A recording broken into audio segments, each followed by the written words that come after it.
మనం శివభక్తులం కావచ్చు, హరిభక్తులం కావచ్చు, ఎలా ఉన్నా సరే వేద మార్గాన్ని దాటకుండా ఏ భక్తినైనా ఆచరించుకోవచ్చు, ఇష్టమైనటువంటి రూపాన్ని కొలుచుకోవచ్చు. వేద మార్గాన్ని దాటేటువంటి స్వాతంత్ర్యం మాత్రం మనకు లేదు. దాటితే మనకు మిగిలేది మాత్రం వేరే ఏదో, దాటకుండా ఉంటే మనకి దక్కేది ఆ పరమాత్మ తత్వం.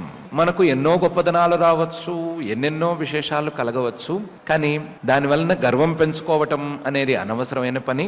మన గర్వాన్ని ప్రదర్శించుకోవటానికి యజ్ఞయాగాలు లేదా దేవతా పూజలు లాంటివి గనక వేదిక అయితే దాని పరిణామం ఏ విధంగా ఉంటుంది అనే విషయమే పైన చక్కగా వస్తుంది.